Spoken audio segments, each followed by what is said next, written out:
448.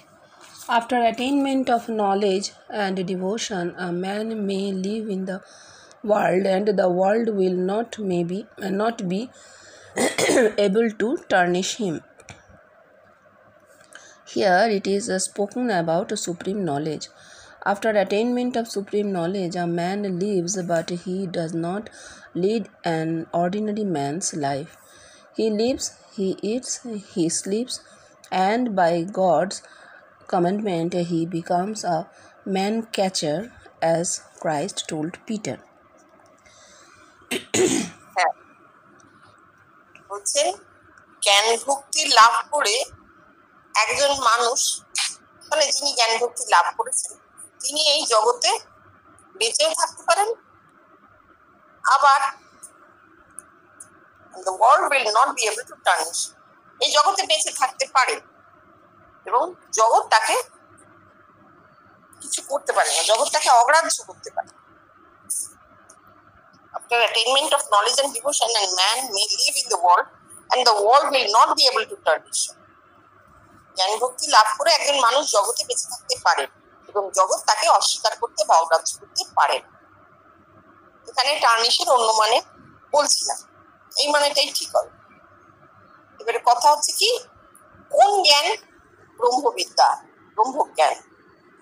ব্রহ্মজ্ঞান লাভ করার পর একজন মানুষ, সে একজন সাধারণ মানুষের জীবন যাপন করতে পারে না। তার জীবন একজন সাধারণ মানুষের জীবন এক হয় না। তিনি মানে খাবেন, ঘুমোবেন, বাঁচবেন, এটাই ঈশ্বরের ইচ্ছে এবং ঈশ্বরের আদেশ অনুসারে তিনি ম্যান ক্যাচার হবেন। যেমন ক্রাইস্ট পিটারকে বলেছিলেন। পিটার কি ছিলেন? পিটার জেলে ছিলেন, মাছ ধরতেন। ক্রাইস্ট বলেছিলেন আর মাছ ধরতে হবে না, এবার মানুষ ধরো। সেই অর্থে ম্যান ক্যাচার, মানুষ ধরা হবে।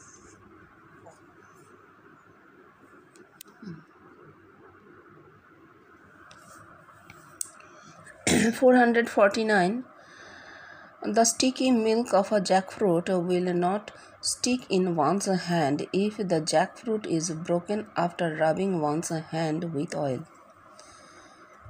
Oil is the second symbol by which the supreme consciousness is revealed in the human body.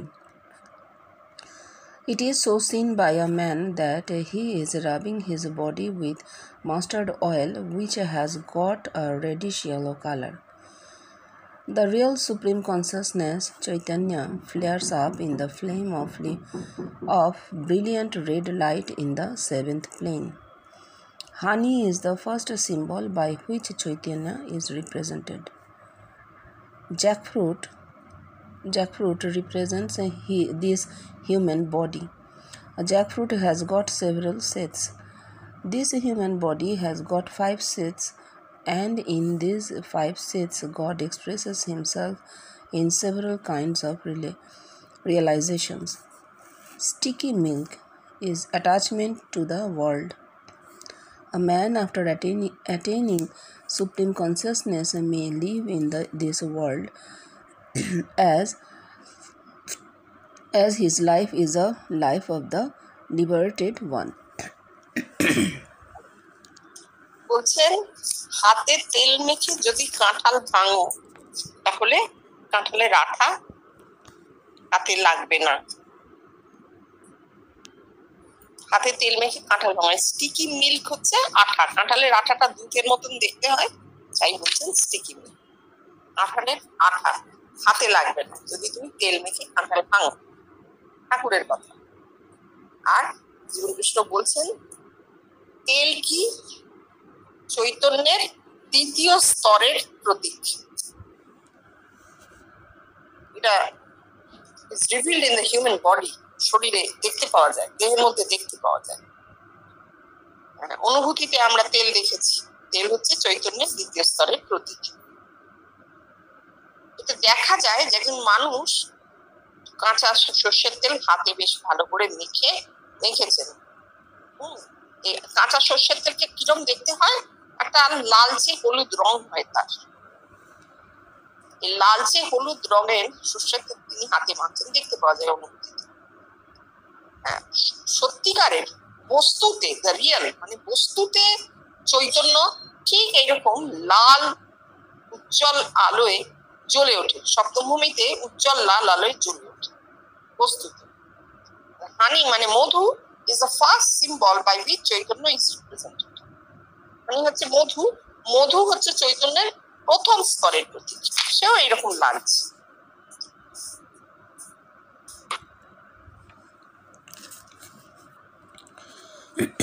(450) In a game of hide and seek, হয়নি এখন, আপনি একটু হয়ে গেছিল, বন্ধ হয়ে গেছিল। আচ্ছা, তারপরে যেটা রয়েছে দেখো, এখানে রয়েছে, এটা শুধু চৈতন্যের প্রতীকের কথা বলা হোক। দ্বিতীয় স্তরে তেল, প্রথম স্তরে মধু, দুটোই লালচে রঙের দেখতে, লালচে হলুদ রঙের দেখতে, ঠিক বস্তুতত্ত্বে চৈতন্য যেরকম হয়। স্টিকি মিল্ক হচ্ছে মায়া, মায়া, আঠা হচ্ছে মায়া, জগতের প্রতি আকর্ষণ। আর জ্যাকফ্রুট কি? কাঁঠাল হচ্ছে মানুষের দেহ। জ্যাকফ্রুটে has got several sheets, প্রচুর কোষ আছে, কাঁঠাল ভাঙলে অনেক কোয়া খোলে। আর মানুষের দেহে 5টি কোষ আছে, 5টি কোয়া। হ্যাঁ, এই 5টি কোষের মধ্যে ঈশ্বর নিজেকে অনুভূতির মাধ্যমে প্রকাশ করেন। Man, after attaining supreme consciousness, may live in this world as his life is a life of the liberated one. একজন মানুষ এই সুপ্রিম কনসিয়াসনেস যদি কারো চৈতন্য লাভ করে, একজন মানুষ এই জগতে থাকতে পারে। কিভাবে থাকেন? জীবন মুক্ত হয়ে বেঁচে থাকেন। যদি কারো এই চৈতন্য লাভ হয়, তাহলে ব্রহ্মজ্ঞান হয় এবং চৈতন্য লাভ হয়, তাহলে তিনি এই জগতে জীবন মুক্ত হয়ে বেঁচে থাকেন। 450 In a game of hide and seek, if the granny is touched, then one is safe. In a game of hide and seek, if the granny is touched, then one is safe. Game of hide and seek is 3 qualities or strands known as Sattva, Raja and Tama. 3 guna. Sattva is represented by white color and it means quietness or wisdom. Rajas is represented by red color and it means restlessness or activity. Tamas is represented by black color and it means lacking in alertness.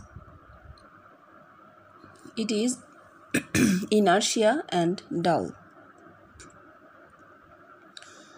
Granny represents God. The 3 qualities or strengths are but thieves in the game hide and seek in the body as it is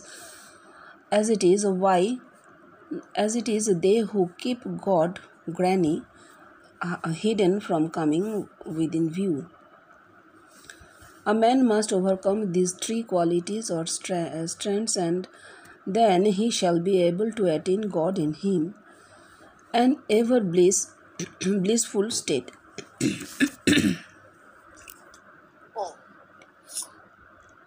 বলছেন লুকোচুরি খেলায়, ঠাকুরের কথা, লুকোচুরি খেলায় বুড়ি ছুঁয়ে ফেললে তার আর কিছু হয় না, তাকে আর কিছু করা যায়। বুড়ি ছুঁয়ে ফেললে কিন্তু খেলাও শেষ, তাই না? যাই হোক, game of hide and seek, লুকোচুরি। এই লুকোচুরি খেলায় 3টি গুণ আছে, সত্য, রজ, তম। এরাই লুকোচুরি খেলে। সত্য কি করছে? সাদা রং, সত্য গুণের রং হচ্ছে সাদা, এটা জ্ঞানের প্রতীক। রজ হচ্ছে লাল রঙের, এটা হচ্ছে কর্মের প্রতীক, আবার খানিকটা অস্থিরতারও প্রতীক। সত্যগুণী মানুষ শান্ত হন, রজগুণী মানুষ ছটফট করে, অস্থিরতার প্রতীক, কিন্তু কর্মেরও প্রতীক। আর তমর রং হচ্ছে কালো, অলস্যতার প্রতীক। কর্মহীনও বটে, অলস্য বটে, এবং ডাল মানে কোনো দিকেই কোনো তার গতি নেই যেন। গ্র্যানি গড, বুড়ি হচ্ছেন ভগবান। এই তিন গুণ, থ্রি কোয়ালিটিজ অফ স্ট্রেংথস, তিন গুণই হচ্ছে চোর। এরাই লুকোচুরি খেলাটা খেলে, শরীরের মধ্যে এরা লুকোচুরি খেলছে এবং কি করছে, বুড়িকে লুকিয়ে রেখেছে। লুকোচুরি খেলায় বুড়িকে খুঁজে ছুঁতে হয়তো বুড়িকে লুকিয়ে রেখেছে যাতে দেখতে না পায়, দেহি যাতে দেখতে না পায়। এই তিন গুণ সমানে লুকোচুরি খেলে চলেছে, বুড়িকে লুকিয়ে রেখেছে। এবার যদি কোনো মানুষ এই তিন গুণকে অতিক্রম করে বুড়িকে ছুঁতে পারেন, তাহলে তিনি খুব একটা ব্লিসফুল স্টেট, একদম আনন্দময় অবস্থায় চলে যাবেন, তার আর কোনো অসুবিধা নেই। কৃপা পেলেন ঈশ্বরের। 441. Let you turn into gold by once touching the philosopher's stone.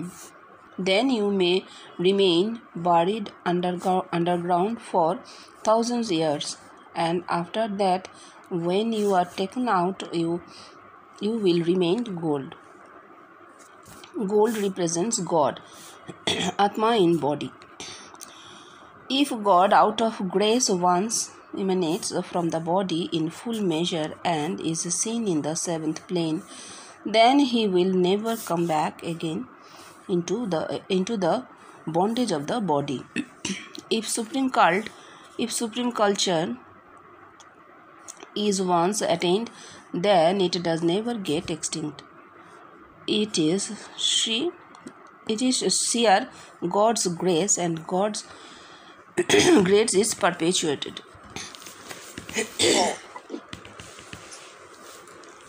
বলছে পরশমণি দিয়ে ছুঁয়ে যদি সোনা হও, একবার পরশমণি দিয়ে ছুঁয়ে যদি সোনা হও, পরশমণি ছুঁয়ে সোনা হও, সোনা হয়, এবং যদি 1000 বছর ধরেও মাটির তলায় পোতা থাকেন, তাহলেও কি হবে, যদি বার করা হয়, মাটি খুঁড়ে বার করা হলে সেই সোনাই পাওয়া যাবে।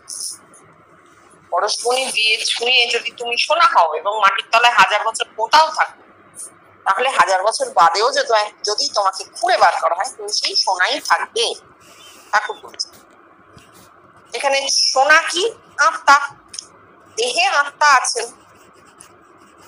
পরশমণি কি, গড আউট অফ গ্রেস, যদি ঈশ্বর কৃপা করে শরীরে প্রকাশিত হন, সংকলিত হয়ে প্রকাশিত হন পূর্ণভাবে, পূর্ণ সংকলন, এবং সপ্তম ভূমিতে দেখা দেন, তাহলে দেহি আর দেহের বন্ধনে কখনো ফেরে না।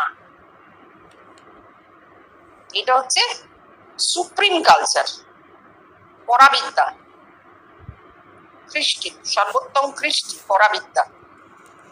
যদি কারোর এটি লাভ হয়, তাহলে তার দেহ থেকে এটি কখনো যায় না।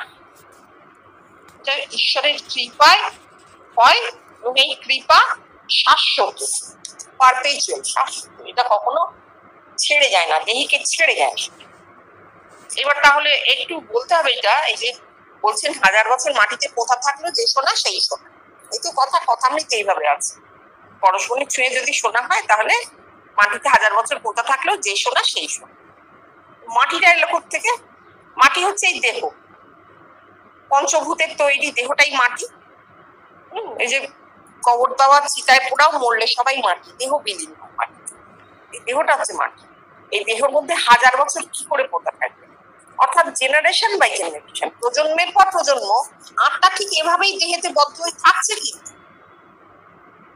হয়তো 1000 বছর আগে কোনো একটি দেহ থেকে আত্মা মুক্ত হয়েছে, শোনা হয়েছিল, এখন সেই আত্মাই প্রতি দেহে রয়েছে, কিন্তু মুক্ত নয়, মাটি চাপা, দেহ বোধে চাপা পড়ে আছে।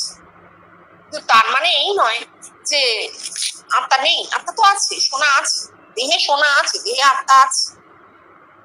কোন ঈশ্বরের কৃপায় যদি কোনো দেহে পূর্ণ আত্মা সংকলিত হয়ে প্রকাশিত হন, আত্মা সাক্ষাৎকার হয়, তাহলে সেই দেহী আর কোনোদিনও দেহবোধে জড়িয়ে পড়ে না, দেহবদ্ধ হন না, বিমুক্ত।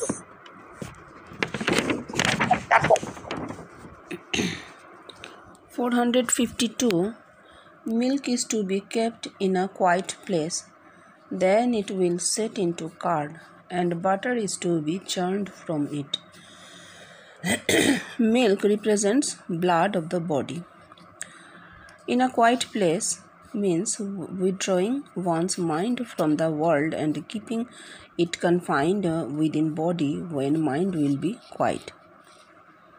Set into curd means when blood in the body will be in a balanced condition and at rest.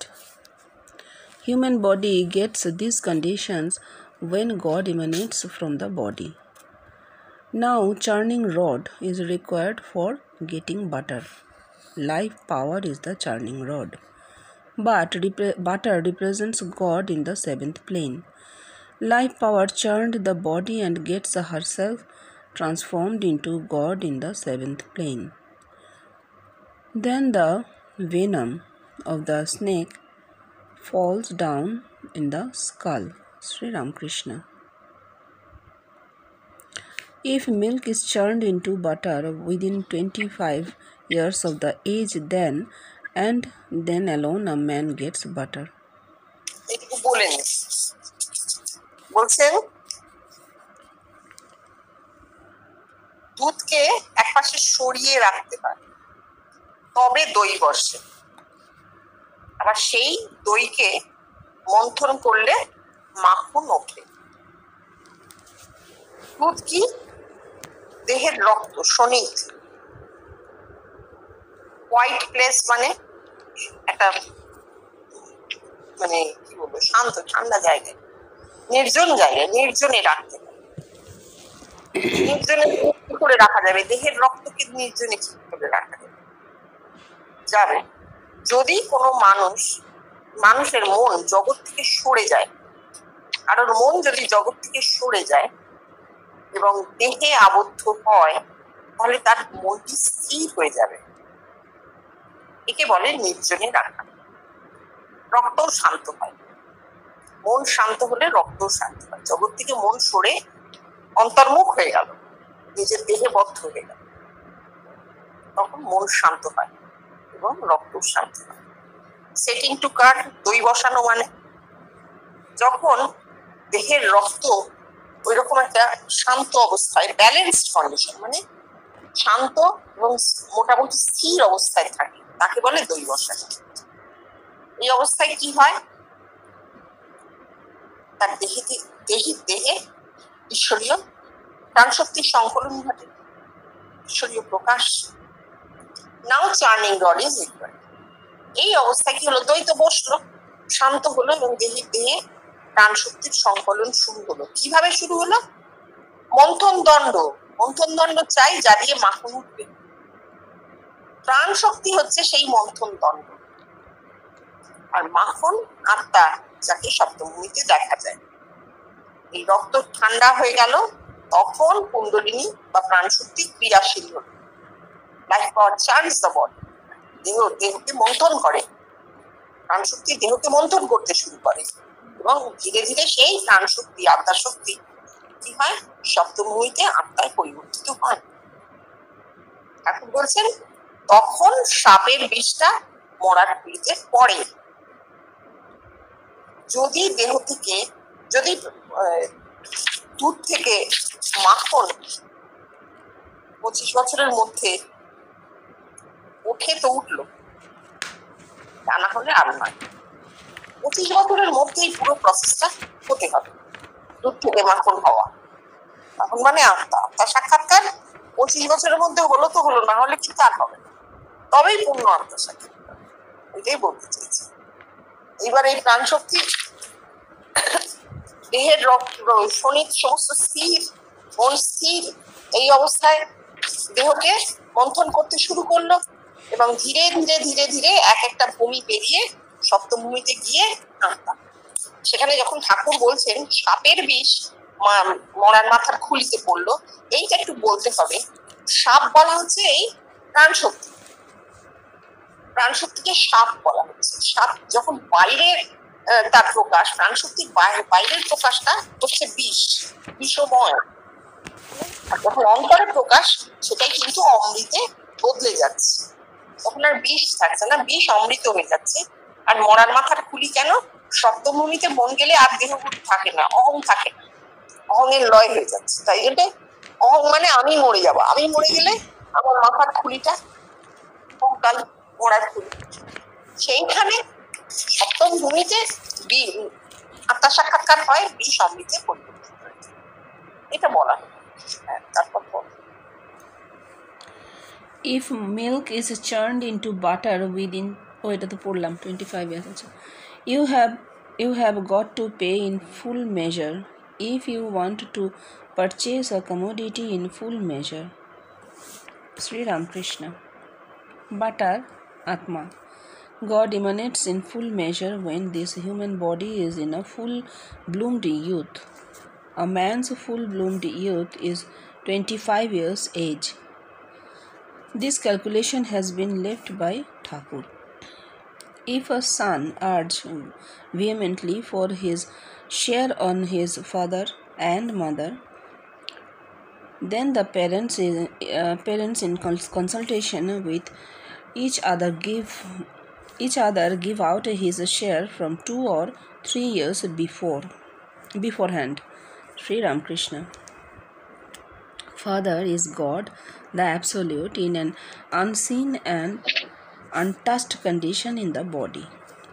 Mother is the human body. God, the Absolute, through this body manifests himself and he is seen. বলছেন 16 আনা পেতে গেলে 16 আনা দিতে হয়। ঠাকুরের এই কথাটার ইংরেজি হচ্ছে you have to got to pay in full measure if you want to purchase a commodity in full measure.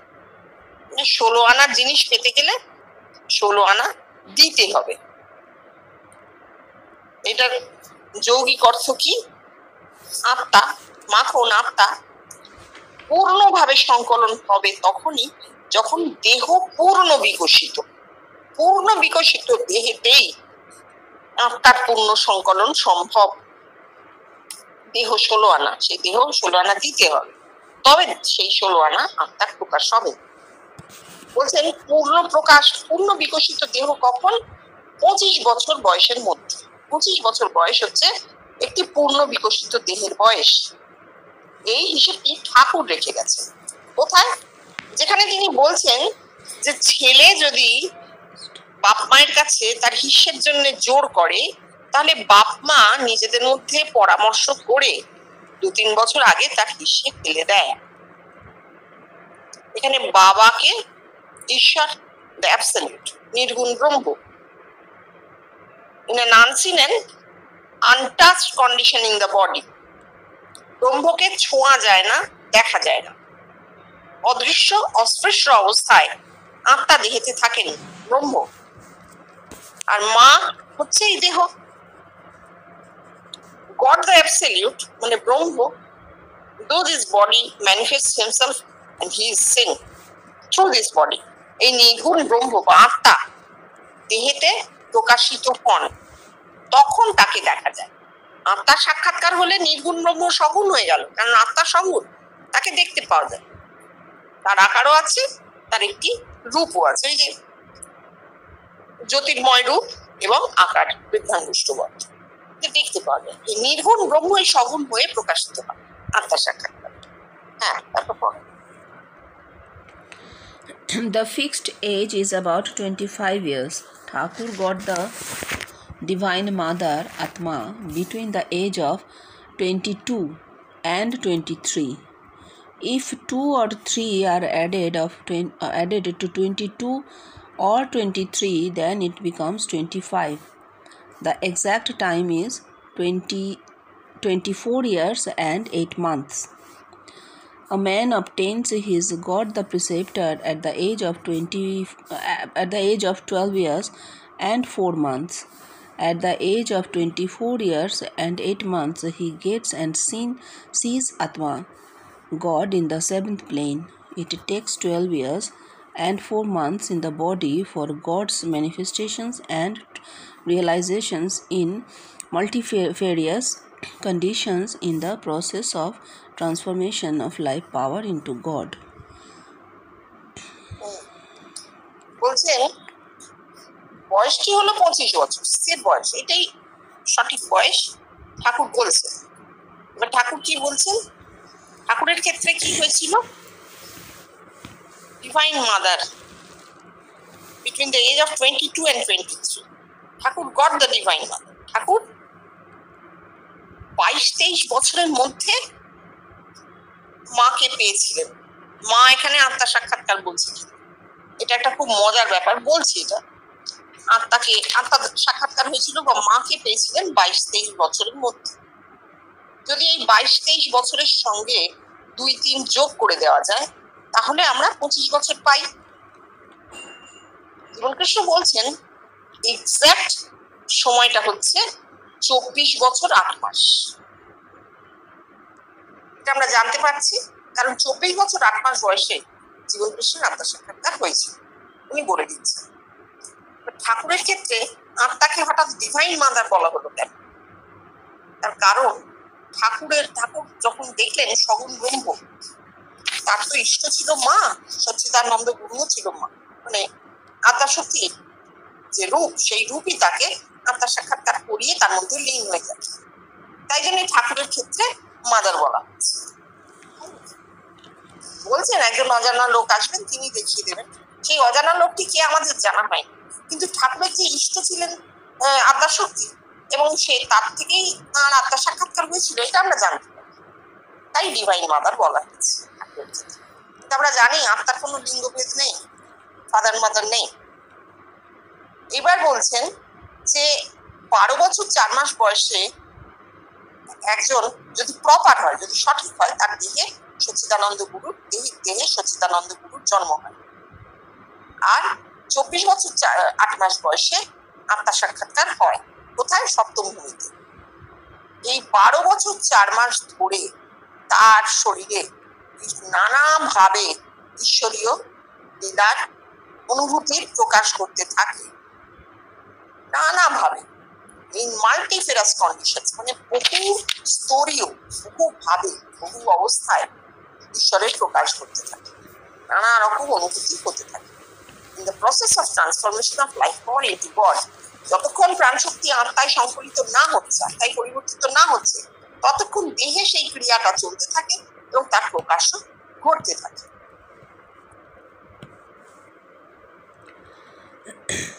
453. He was with his bent down head. This bent down head signifies that life power has concentrated and made her passage through the medulla oblongata to the cerebrum, and thereby the nerves there have been slackened, so the head is bent down. When Buddha used to be out with his begging bowl for alms, he was found to be walking with his head fixing his eyes on the toe of his bent down feet.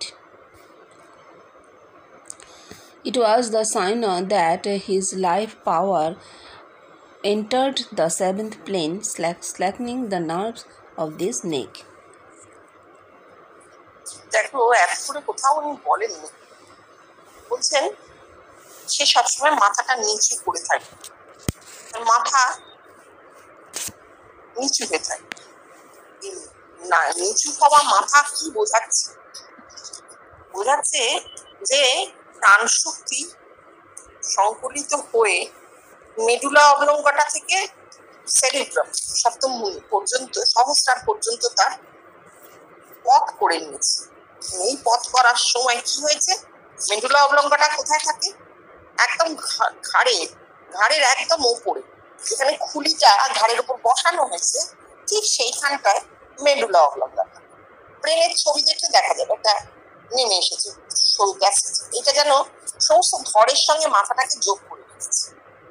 এইখানে যে nerve গুলো থাকে সেগুলো তো আমাদের জীবনদায়ী nerve, সেই nerve গুলো কিন্তু স্ল্যাকেন্ড হয়ে যায়, মানে আলগা হয়ে যায়, লুজ হয়ে যায়। মাথাটা তাই জন্য সোজা ধরে রাখা যায় না, নেমে যায়, সামনের দিকে নেমে যায়। এত সুন্দর বলেছেন। তারপর বলছেন বুদ্ধ যখন ভিক্ষায় বেরোতেন তখন তাকে দেখা যেত যে তিনি চোখ দুটোকে পায়ের আঙুলের দিকে নামিয়ে রেখেছেন এবং সেইভাবেই হাঁটছেন। হাতে লাঠি নিয়ে তিনি চোখ দুটো পায়ে নামিয়ে রাস্তা হাঁটতেন। চোখ তুলে জগৎ দেখতে দেখতে তিনি যেতেন না, কিন্তু এটা একটা অদ্ভুত ব্যাপার। এক হাতে ভিক্ষা পাত্র আর এক হাতে লাঠি, এইভাবে তিনি রাস্তা হাঁটতেন।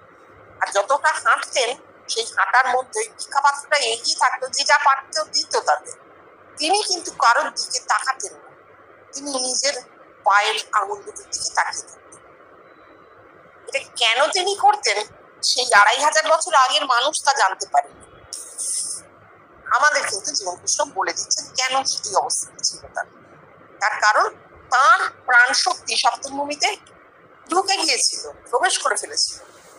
আর তার ফলে তার ওই ঘাড়ের কাছে ওই নার্ভগুলো লুজ হয়ে গেছে।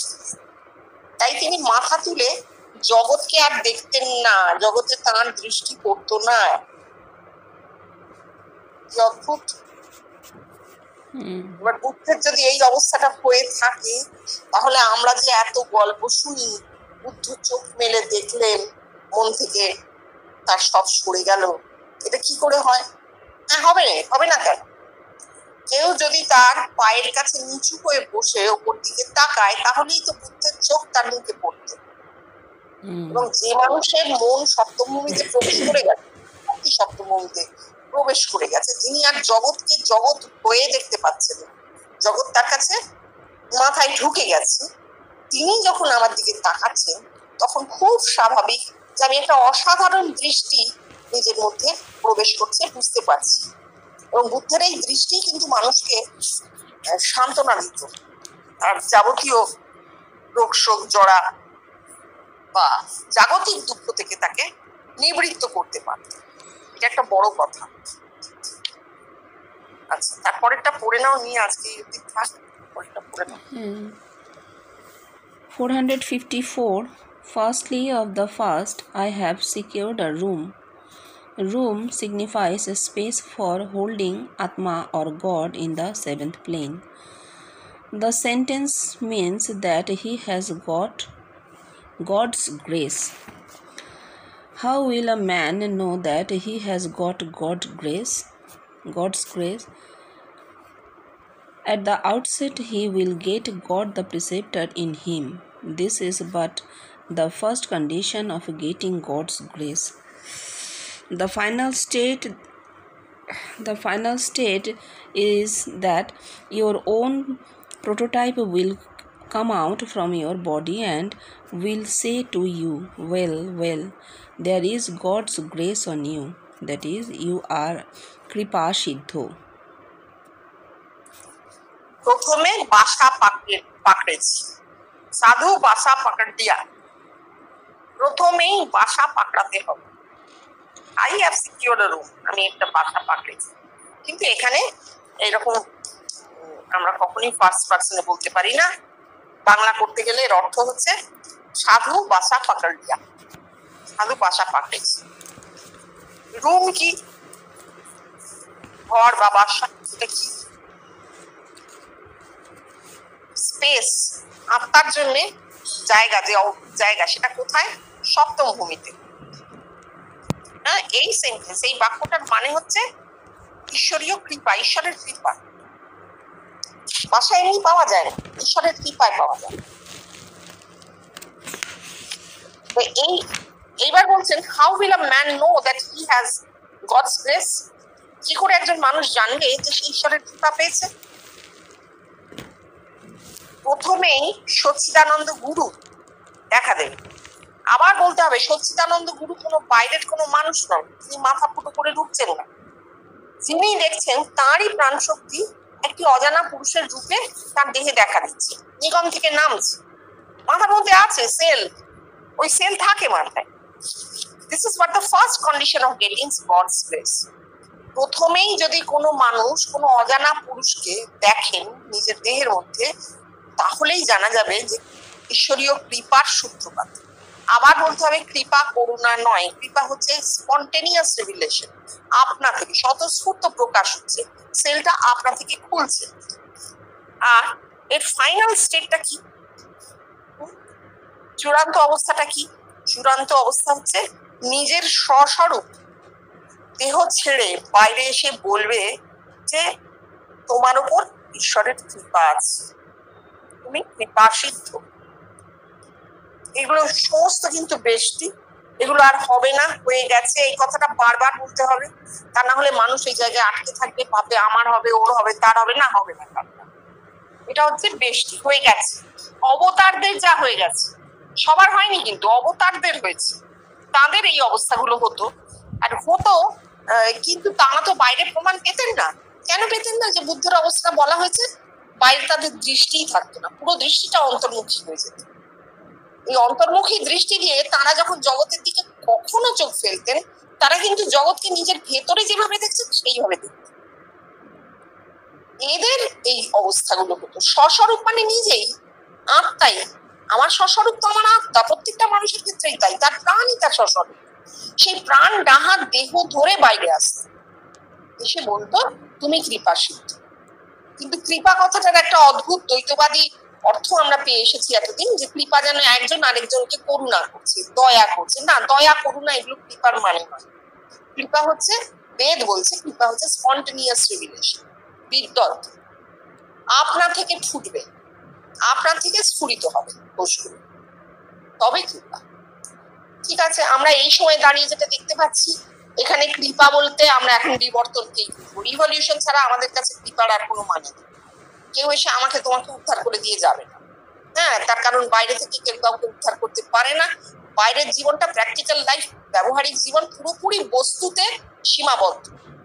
যেখানে চৈতন্যের ক্রিয়া, একের ক্রিয়া, সেটা ভেতরে, সেটা আপনা থেকে হবে এবং সত্যি সেটা বিবর্তনের প্রকাশ হবে। ঠিক আছে, তখন